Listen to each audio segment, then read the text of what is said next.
কৃষ্ণা রাধে রাধে। তো দেখো সকাল সকাল চলে আসলাম শ্রীরামের দর্শন নিয়ে। তো তোমরা সকালটা শুরু করো শ্রীরামের দর্শন করে, কারণ আমি কিন্তু এই ভিডিওটা করে রেখেছিলাম শনিবার দিন সন্ধ্যা 6টার সময়। আমি আমার মামির সাথে চলে এসেছিলাম শ্রীরামের মন্দিরে, এসে একটু প্রণাম করলাম, তারপরে অনেকক্ষণ দাঁড়িয়ে একটু পূজা দর্শন করলাম, তারপর আমরা মহাপ্রসাদ পেলাম। তো এত সুন্দর এখানে প্রসাদ পাবো আমি ভাবতেই পারিনি, কারণ আমাদের আসতে একটু দেরি হয়ে গেছে। পুজো তো প্রায় সকাল থেকেই চলছিল, কিন্তু আমি বেরোবার জন্য একদম সময় পাইনি।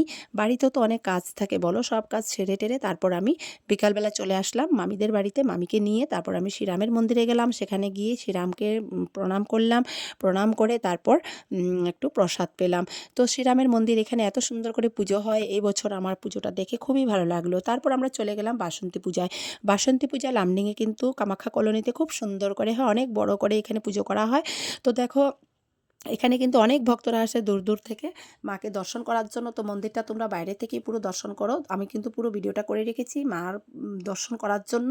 তো এই ভিডিওটা আমি শনিবার দিন করেছিলাম, কারণ সেদিন ছিল প্রায় নবমী পূজা। হ্যাঁ হ্যাঁ, নবমী পূজার দিনই আমি এসেছি মাকে দর্শন করার জন্য। আমি আর একদিনও আসিনি পূজায়, তো সেই দিনটাই আমি প্রথমে আসলাম। তো এসে মাকে প্রণাম করলাম, তারপর আমরা একটু প্রসাদ নেওয়ার জন্য গেলাম। তো প্রসাদ পেয়ে গেছি, প্রসাদ নিয়ে বাড়িতে চলে আসলাম, কারণ আমি তো শ্রীরামের মন্দিরে প্রসাদ পেয়ে গেছি, তো আমি বাড়ির জন্যই নিয়ে আসলাম। তো আমার ছেলে, আমার বাবা মা সবাইকে আমি কি করলাম, একটু মহাপ্রসাদ দিলাম, আমার বরকেও দিলাম। তো দেখো প্রসাদটা কত সুন্দর।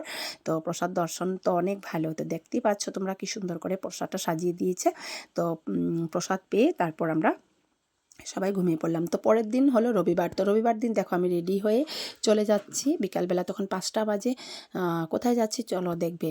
তো আমি যাওয়ার সময় দেখলাম যে বাসন্তী মাকে বিসর্জন দেওয়ার জন্য অনেক ভক্তরা এসছে আমাদের লামডিং পুকুর পাড়ে।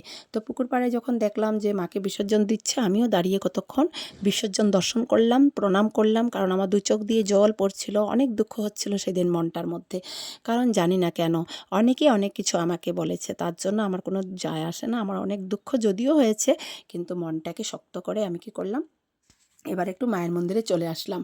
তো কিছুদিন আগে আমি একটা পোস্ট দিয়েছিলাম যে আমাদের লামডিং মা শীতলা পূজা হবে 21 এপ্রিল 2026-এ। তো এই কথাটা অনেকেই কিন্তু বিশ্বাস করলো না, আমাকে ভুয়া বলে কমেন্ট করলো যে আমি নাকি পূজার পোস্টটা যে দিয়েছি সেটা নাকি মিথ্যে, আর একদমই বিশ্বাস করতে না, আমি ফেক নিউজ দিয়েছি। তো দেখো ফেক খবর যে আমি দেব, আমি একটা ভক্ত হয়ে কি আমি এরকম এত বড় একটা বাজে কাজ করতে পারি?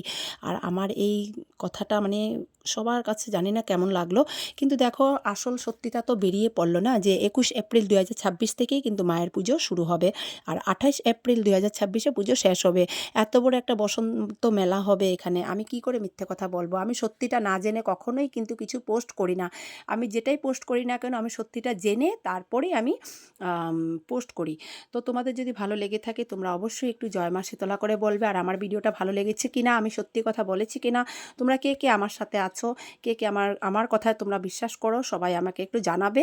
রাধে রাধে। আবার আসবো পরের ভিডিওতে। যদি ভিডিওটা ভালো লেগে থাকে জয় মা শীতলা অবশ্যই বলবে। হ্যারি বল।